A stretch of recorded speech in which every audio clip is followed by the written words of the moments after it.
Hello, everyone, and welcome to this discussion. Today, we are joined by Erin Tarr and Elias Grant, and I'm Felicia Dunn with Bear Yuba Land Trust, and we are going to be discussing conservation in action and how Bear Yuba Land Trust protects and defends the natural and working lands of the Bear and Yuba River watersheds.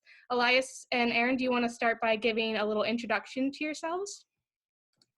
Sure. Yeah, my name is Erin Tarr. Like Felicia said, I am one of the co-executive directors at Bear Yuba Land Trust. I've been up in this area in Nevada County for about 9 years, working with the Land Trust. So I just, love our mission. I love what we do. I'm very passionate about land conservation, so I'm really excited to be talking about this today. I'm Elias. I'm the Stewardship Manager. I moved here a little over 5 years ago for an AmeriCorps position with the Land Trust, and yeah, never left. Just loved it, loved the work.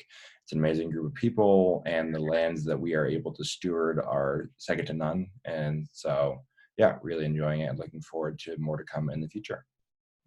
Great. And I'm Felicia Dunn. I'm the Community Engagement Coordinator for the Land Trust. I help oversee the volunteer program and help engage the community with land conservation. So that's my role. I've been here for 2 years now. So for this talk, we're going to be doing a little bit of background on what conservation is, and then we're going to dive into some conservation strategies, and we'll wrap up on how you can help support this work and join in on land conservation yourself. So take it away. Today, the presentation that we are going to be presenting is Conservation in Action. This photo here is from one of our conservation easements up in the Sierra Nevada headwaters. This is Sterling Lake, which is a beautiful place that anyone can go visit. There's a nice campground and some really beautiful trails up there. So I wanted to start with just kind of a background in conservation in the United States. What is conservation? And two people who really defined conservation for the United States were John Muir, who's pictured here with the 26th President of the United States, Theodore Roosevelt. So Teddy Roosevelt, as he was known, was president from 1901 to 1909. And in that time, he was able to establish 150 national forests, 51 national bird preserves, 4 national game reserves, 5 national parks, and 18 national monuments. So he was really the pioneer of the whole national park system and putting land into protection. He saw the value of the resources and saw what man was doing to those resources when left unprotected. So about, like it says here, about 230 million acres were protected under his leadership. This slide, this is a quote from Teddy Roosevelt that really resonates with me. So the nation behaves well if it treats the natural resources as assets, which it must turn over to the next generation, increased and not impaired in value. So that really is at the heart of what Bear Yuba Land Trust does as well. We are protecting the lands, we're giving people access to nature for the future generations, for ourselves and the next generation. We want to ensure that it is here forever. And we're trying to enhance the conservation values on the land, leave it even better than we found it. So I'll go into a little history on BYL. So we were founded by a group of concerned citizens. They saw more development coming to Nevada County. They were concerned with what that was going to leave as a legacy here. So they formed the Land Trust. We were called Nevada County Land Trust, formed that group and started protecting land. Protecting large ranches, protecting pocket parks in towns for people to use. And this is our mission. Felicia kind of mentioned it earlier, but it's to protect and defend the natural and working lands in the Bear and Yuba River watersheds and empower a resilient community through nature access. So we're protecting the land, we're also defending it, and we work with both natural lands, so open space for wildlife, as well as working lands, so forested lands that are sustainably harvested, as well as working lands like agricultural lands and farmland to protect those qualities forever. And then we also work on a lot of trails. We have about 45 miles of trails, as it says below, so that's part of our current conservation footprint. 12,000 acres are under conservation easement, and Elias will go into that in a little bit. What is a conservation easement? What does that mean? We also own 4,000 acres of land as preserves, so that's spread over 8 different properties that 6 of those 8 are open to the public. The other 2 are mitigation. One is a mitigation pond and one is a working cattle ranch. And then, like I said, we have over 45 miles of trails that we have built and or maintained. And this, over the last year, we have created our new strategic plan. This map is an outcome of that plan. So this shows our overall region, mostly in Nevada County. We also work in eastern Yuba County, and then a little bit in southern Sierra County. What this map shows is the bubbles that it shows are our 4 strategic focused areas. So we've defined these 4 separate regions of high priority for conservation. They have very different goals and purposes within them. For instance, the Blue Oak Woodland and Rangeland on the west side there, that's large working cattle ranches, a lot of open space for wildlife. Then we have our urban core region, which there we focus more on trails and connecting trails, connecting people to nature. We also have our urban preserves in that area that are open to the public. So it's where the population core is, and we're giving them access to nature. And then Yuba Rivers and Ridges. This contains the San Juan Ridge, the Montezuma Ridge, and Harmony Ridge, as well as the Middle Yuba River and the South Yuba River. And that region, we're really working with the community up there who is highly invested in conservation and restoration to figure out, you know, what is our strategy up there? How can we help conserve the lands around the rivers and the watershed lands? And then up in the headwaters, we're doing a lot of work with PG&E. They had to get rid of or protect a lot of their lands, all of their lands in California. So we're getting about 15,000 acres total of land protected with PG&E that's around our reservoirs and our lakes in the headwaters. And Elias will talk about that later and actually show you a little flight of one of our main priority areas up there. So up there, you know, we're protecting water quality, we're protecting forest health, we're protecting the wildlife corridors, as well as the recreational values, because this is an area that's highly used for recreation, camping, backpacking, things like that. So with these conservation easements, we're ensuring that those values are protected forever and people will always have access to those areas. The green that you see on this map, this is really kind of what guided our strategic plan. That green layer that you see running north and south and then east and west is called an essential connectivity corridor. And the California Department of Fish and Wildlife, as well as Caltrans, put that together. It's showing the least cost scenario for conservation to connect wildlife corridors in perpetuity. So we're looking at climate change resilience, climate change adaptation for species, and this corridor gives them a way to get from, you know, from different habitats, different elevational ranges. And All right. can I get to Elias? So I'm going to talk a little bit about what a conservation easement is and some different types, and then some case examples of conservation easements that we hold. So at the base of it, what an easement is in a legally binding agreement between a private landowner and BYLT that protects the land from subdivision and development in perpetuity. Now, those could be a number of factors we'll be protected from. As you could see here, this little bundle of sticks is a great metaphor for how conservation works. So those are the 5 main threats to development to a property, and we are essentially protecting one of those. So depending on the type of easement, we could either be protecting the forest or protecting it from, you know, having a large, like, you know, supermarket developed on it or whatnot. And if we're not able to protect one of those bundle of sticks, then it could be metaphorically chipped and then lost forever. And then you're unable to retain and preserve that right. It's just, you know, gone. And so that's why a lot of the work that we do is so important. Now, there are 2 ways we could obtain one of those. You can either, the landowner can donate it, and then they will receive a tax credit for the value of the easement, or we can purchase it. And there are benefits to both if the landowner is not in need of a large cash influx at the time and just is really passionate about conservation and has like a real connection with the piece of property that they're donating. That's a great way to go. Or purchased, you know, there are some areas like large ranches that we have conserved where the landowner is in need of, you know, cash to be able to like conserve and preserve the activities that they do on the land. And so that's a great way where we are able to conserve it and they are able to continue using the land in perpetuity for like natural uses like grazing or, agricultural whatnot. Yeah, so I talked about this a little bit in the last slide, but the four main different types of easements are agricultural, so that could be either like a grazing pasture land, something like that, or a land that has crops on it or whatnot. Open space easement, that's just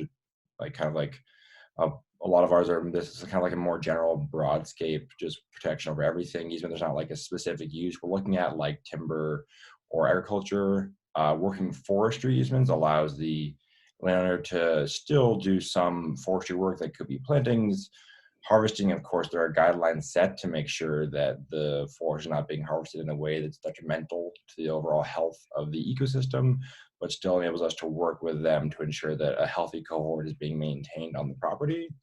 And then lastly, a trail easement. And this one is one of my favorites, I think, for outdoor access, because it's, it can be a lot of work to own land and maintain trails on that and build them constantly.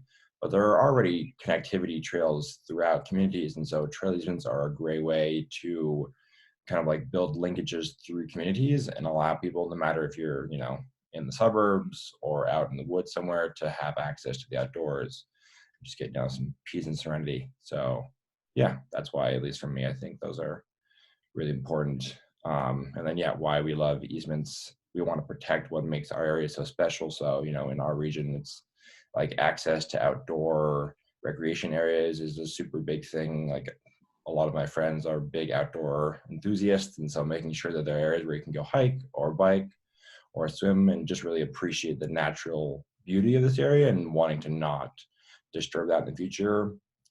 This area as well in the past has been like very large ranches and farms, and that's a super important part of the local economy. And so being able to protect that to make sure that, in the future, when we're getting more technologically savvy and things are kind of changing, we still hold those values as true and as important and are able to protect those. And then connectivity for large parcels for climate change resilience and local food protection. There's a lot of, smaller farmers here, and it can be, a struggle to have a small farm. The income source is not super big like other larger companies, but at the same time, especially in smaller communities, they really depend on that local produce and, like meat products. And so being able to help protect those lands is really important. So why would you want to do a conservation easement on your property? First, for agricultural or land uses, just to be able to protect a piece of land forever, I think is an amazing thing, especially when, like, as a population and as the entire world is like continuously growing with kind of like an unchecked spread. And so people are always looking for new places to spread out to and to live. And while, I think it's amazing that people are able to bring life into this world and have families, we also want to make sure that those families have somewhere to go in the outdoors, because it's really going to be sad if you live in the suburb and then you drive an hour and you walk out of your car and you're on another paved street, as opposed to like a beautiful forest or a river or, like some amazing mountain somewhere. And so like making sure that there are still areas to escape from development and go and kind of like appreciate what the natural world was before we started developing all of it is very important. Knowing the land won't be subdivided into small parcels. There are, a lot of that today, especially with these big subdivisions being built of little half-acre lots, because people are moving to areas so quickly that it's impossible to have these large housing places. And so, just knowing that this land will never be split up for someone's benefit for housing or whatnot, and knowing that it'll always be protected is super important. The one-time income stream, I talked about that a little bit a minute ago about like agricultural ranching communities and whatnot, but I think it's a great way for us to work with landowners who, there's a big saying in this area that's land rich and cash poor. Land ownership is really expensive, and often the businesses which necessitate large scale land ownership are not extremely profitable. And so being able to help those businesses like local ranchers or farmers in a way that they are able to maintain ownership of their land and continue what they've been doing for generations and what their family has been doing, and be able to perpetuate that for the health of the land and the health of the like local economy and communities surrounding is extremely important. And then also like when you're passing the land on in the future, it just kind of removes any sort of issue, whether it be like you're worried about like people in the future selling it and the land that you worked for 60 years on to clear the understory and create this like beautiful wildlife sanctuary for birds, then worrying about someone in the future getting it and then putting a Walmart on it. That's something that you're not going to have to worry about. And so yeah, it's always a great way to protect land forwards into the future.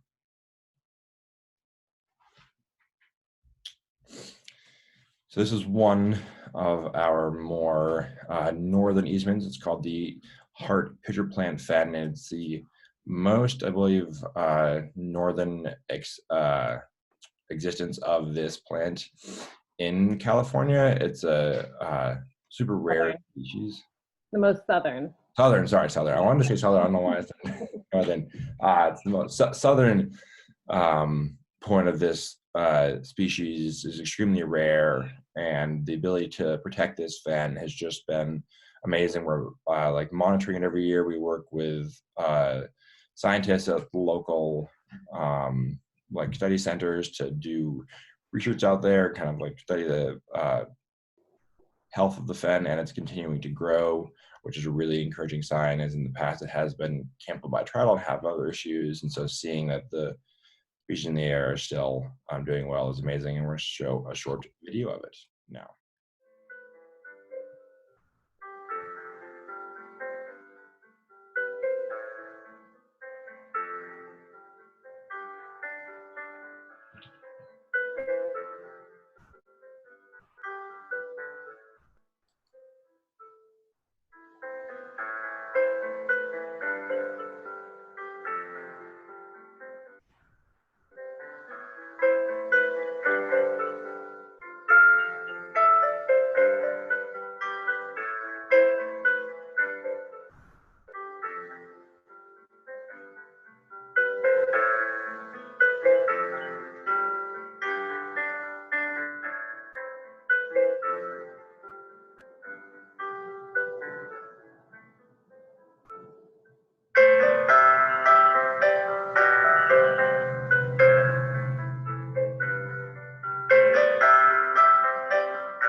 Yeah, so this is Ross Forest Preserve. It is up past 49 Crossing off of Tyler Foote Road. It is a 356-acre working forest preserve owned by Scott Roth, and he is a fantastic individual. He just cares so much about the property and has put so much time and effort over years, decades, in fact, of constantly improving the forest. And I think this is a great example of how like 350 acres is a lot of land, and for even one person, even hiring contractors, it's a big task to be able to manage all that.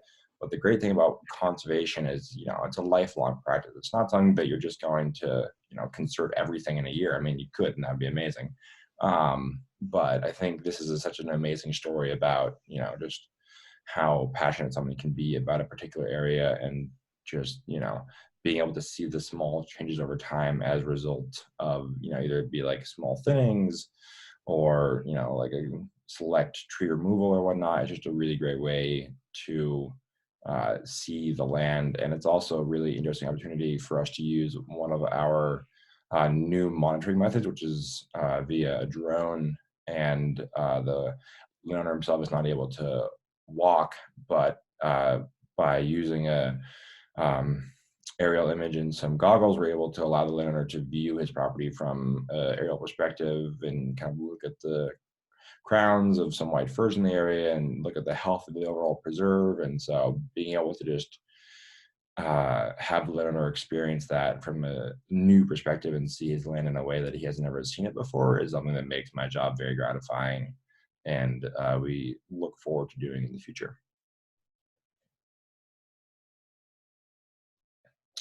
So this is the map of the Grasswedge Bear River headwaters region. It's a place where these are mostly PG&E lands that we are working to conserve. Total acreage is a little over 8,500 acres, and it's some of, I think, the most beautiful terrain in this area. It's a lot of really small but extremely beautiful lakes. There's a lot of camping opportunities in the area. Several of the CEs like Fordyce or Sterling have camping areas available, and so it's a great example of where like working with larger corporations to conserve these extremely valuable areas to make sure that in the future public access is preserved, and the wildlife can continue to explore throughout the region. I was lucky to see a baby black bear cub when I was on my last monitoring visit to Sterling Lake, and so that is, you know, just like the best part of my job is getting to have these interactions with wildlife and see why the work that we're doing is so important. And this is a short video that's going to show the Bear River stretch along a recently conserved piece of property called Bear Valley that crisscrosses Highway 20 up towards Tahoe and Truckee.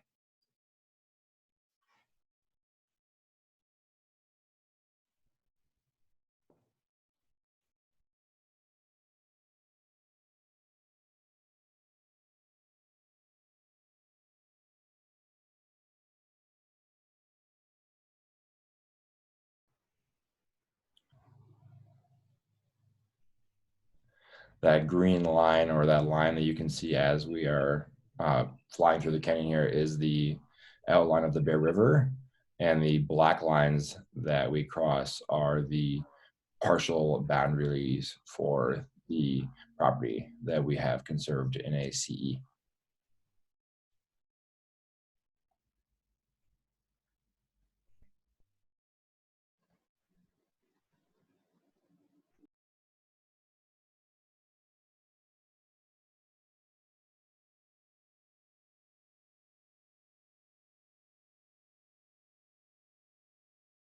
That is one way that we conserve land. So Elias just did a deep dive into conservation easements, which that method we're working with private landowners. So the private landowners still retain ownership of their land in that scenario. We are just holding the development rights. Our responsibilities on those lands are just to go out once a year, monitor, speak with the landowner, find out if there were any changes, and we just monitor for neighbor trespass issues as well as other violations that may be occurring. So we're protecting the conservation values in that case. These other methods of conservation are include fee title ownership. So that is when we actually own a land outright. Right now we own about 3,700 acres of land. And like I said earlier, that's spread across 8 different nature preserves. 5 of those nature preserves are within our urban core, and the other 3 are outlying. We have one very large land holding called Rice's Crossing, which covers about 6 miles of the Yuba River. It's between Bullard's Bar Dam and Englebright Lake, and there are public trails out there that are open and accessible with some beautiful interpretive panels talking about the history of that area. So you can always visit our website. We have all the information on there for our trails and our preserves. But yeah, so fee title ownership, we own the land.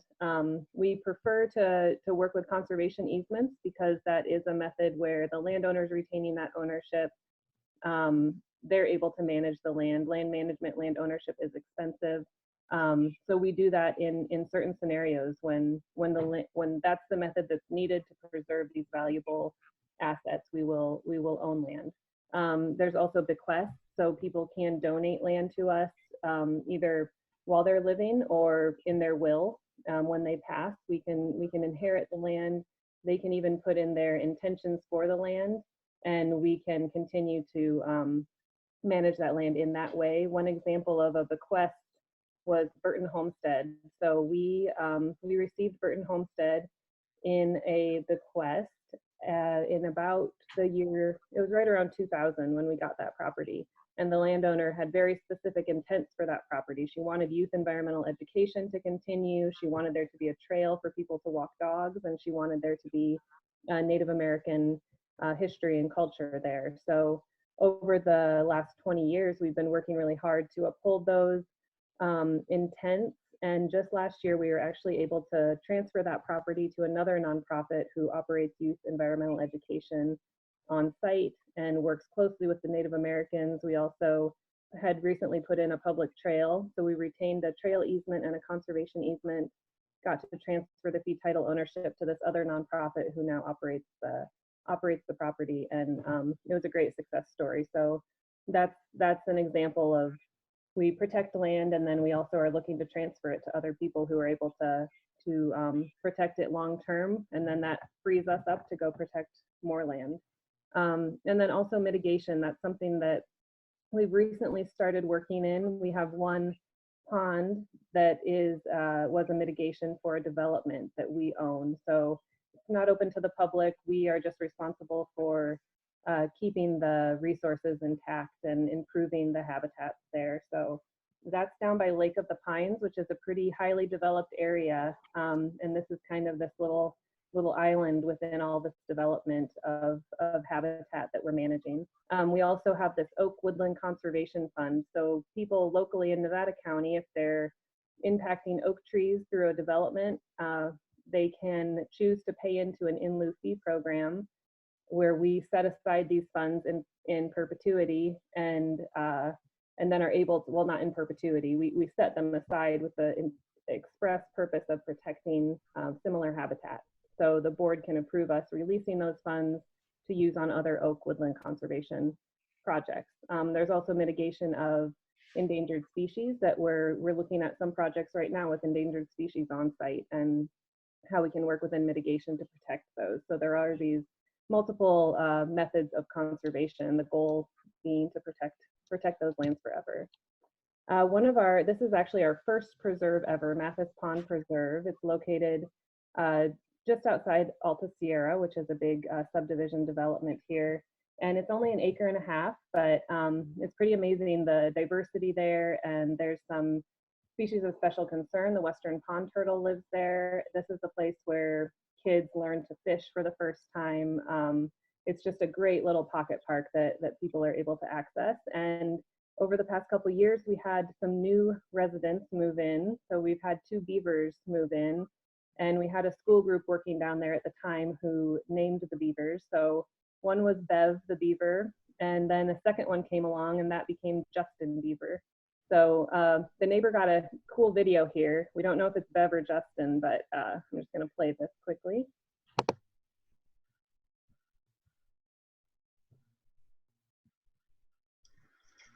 Okay, I'm going to play it one more time because it's one you have to see more than once.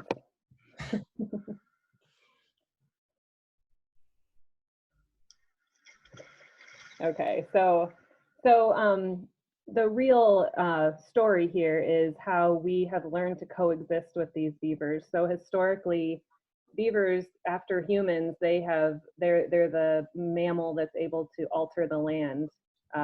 You know, just behind humans, their land alteration is pretty intense with the way they can clear trees, clear forests, build these dams. And they moved in and started blocking our spillway out of our pond. So Elias and myself were going out, you know, during storm events every day, knocking down this dam for years until Elias went to a conference and met somebody that is a beaver expert. And he had created this device called a beaver deceiver. So Elias and the team went out and installed a beaver deceiver, which basically it puts a pipe out in the middle of the pond so the water can continue to flow. The beaver can continue to live there. We don't have to knock down its home during storm events. And for 2 or 3 years now, it has been hugely successful. We've been able to coexist with the beavers, and it's just a lovely story. And it's something that we feel should be replicated across other ponds. You know, we can coexist with beavers. They really did shape wetlands and riparian areas, and they're very important participants here. So that's Mathis. And then I'm going to talk briefly about our urban core region. So this is one of our strategic focus areas. This is where I was saying is, we're focusing on trail connectivity. We're focusing on these nature preserves that are public access so that people can get outside and explore.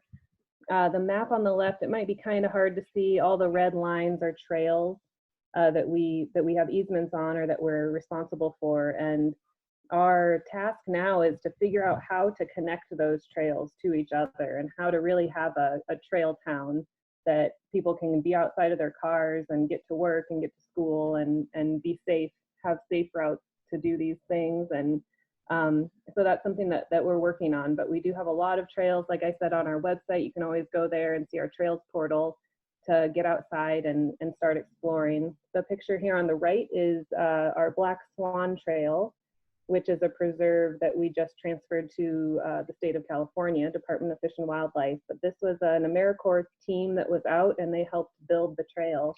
So that's part of what we do is we actually get out there, lay out the trails and construct these trails and give people these new opportunities to experience nature.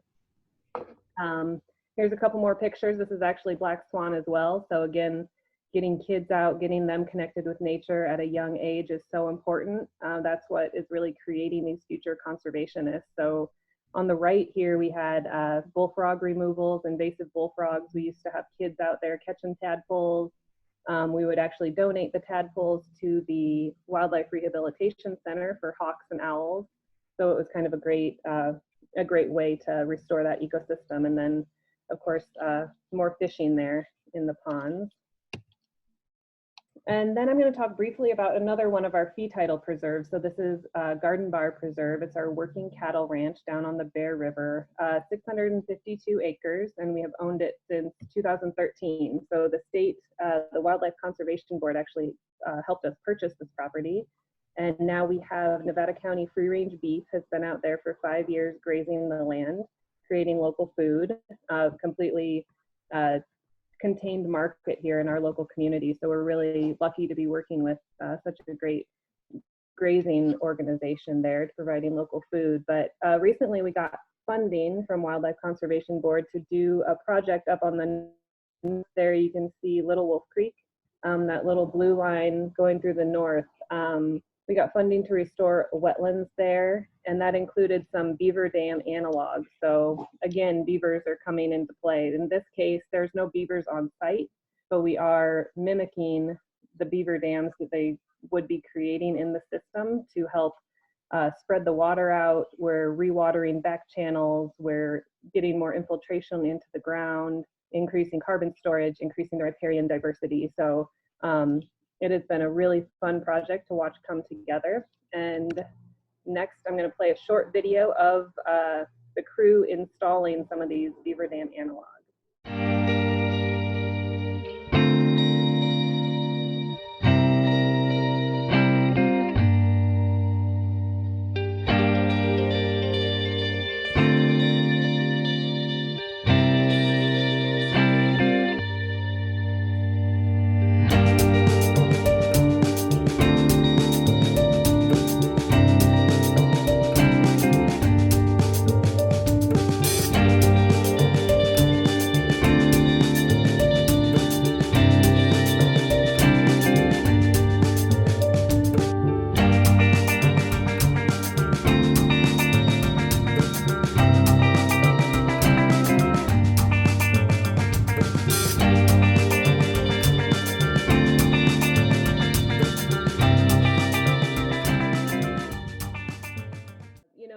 That process, it looks a little messy, it looks a little unorganized, they're just cutting stuff down and grabbing dirt and throwing it in the river, but really it is an organized process, and they're trying to mimic what a beaver would do. So there's like one rock dams that can be built, and that's just putting rocks across the waterway to help slow the water down. Or there's these larger structures where they start with sod and start building, they can even use blackberry root or blackberry stems and then trees, and they build it up. So right now in Garden Bar, in that creek, we have about 45 different structures, different Beaver Dam analog structures. So now we're just watching that process, seeing what happens. And we're going to start doing more invasive removal, doing some fencing, and really enhancing that area. So that's going to be an exciting project to watch, and we hope to be able to invite people out there to see it soon. So I think the last couple slides, we're just going to look at some cool wildlife and some cool wildflowers. These are some of the reasons that we love our job so much. You know, we know that we are protecting habitat for these animals. They don't have a voice. Somebody has to speak for those that can't speak for themselves, the animals and the plants, and it's just so important. So on the left here, you see a coyote. This was from one of our game cameras at a preserve down here in Alta Sierra. So it's a pretty urban area. We've seen quite a diversity of wildlife there, and this is just a cute picture. He got right in the shot there. And then we have a yellow and black garden spider in the middle. That was down at Garden Bar. So those, you might see those at your home. They're all around, but they're pretty freaky. They're pretty big, but they're relatively harmless, and they're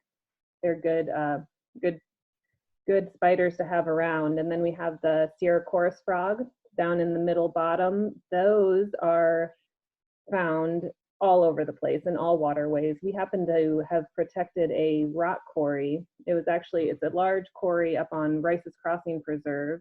They used this quarry to build Bullard's Bar Dam, which is a huge dam. I can't remember I don't know if Elias knows or Felicia how tall it is, but it's a really tall dam. They got all the gravel out of here. So now it's just this big rock quarry that fills up with water in the springtime, and thousands and thousands and thousands of these Sierra chorus frogs breed there and hatch there, and you can't even walk without stepping on them, as well as the Sierra newt.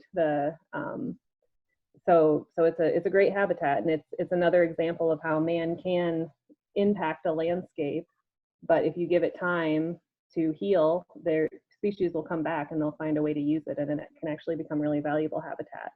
And then over on the right, Ted Beatty, a local ornithologist, gave us this photo of a pileated woodpecker. We have a preserve called Woodpecker Wildlife Preserve up on Banner Mountain, and these woodpeckers are found all over there. They're the largest woodpecker. They're kind of like Woody the woodpecker, and really cool to see up in the trees. And then down on the bottom right, we have the western pond turtle. So we have a few ponds that have these turtles in them. They are a species of special concern. They're bigger than the red ear sliders, and they're good ones to protect. And then finally, some wildflowers. So quickly, we've got the spotted coral root orchid here on the left side. That was at Woodpecker Wildlife Preserve. And then up in the top middle is one of my favorites. So that is some showy milkweed with a monarch butterfly caterpillar on it. So the milkweed, people have probably heard about this. You know, it's a species of concern. They require this plant is the host plant for the caterpillars, the milkweed. So we work hard to protect and expand pollinator habitat as well, and have planted hundreds of plants of milkweed, and are helping to support those monarchs. And then down on the bottom, that's a monarch butterfly. I'm not sure what kind of plant that is, but that's a beautiful picture. And then on the upper right, that's some lupin at the Black Swan Preserve, and then the shooting star. So you'll see that all through the woodlands around here. Probably about this time of year, the shooting star should be coming out. They're really cool because they have those reflexed petals, so it's pretty unique.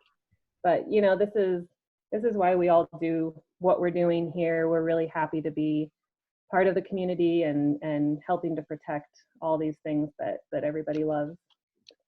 And with that, I think I'm about done. Great. Well, thank you, Erin and Elias, for that super in-depth look at conservation and some of the strategies that the Land Trust uses to protect these strategic focus areas. Erin, what's one way that someone who's really passionate about conservation can help support the Land Trust? Well, I mean, always becoming a member of our organization is one of the best ways to get involved. That way you get our newsletters. We put out some really nice publications throughout the year. So that's a great way to support what we do, and to also get involved and find out what's going on and find out more ways to get further involved. There's monthly memberships, which we love, monthly recurring memberships. Also just reaching out and letting us know if you have certain skills or certain interests. There's lots of volunteer opportunities when we're able to be out in the field and doing these surveys. You know, if you're into birds or you're into mushrooms or plants or whatever it may be, drones, or, you know, the list goes on. But we're always looking for people to come out in the field with us and get involved. Awesome. Well, thank you for watching this video and getting curious about land, and we will see you next time. Bye.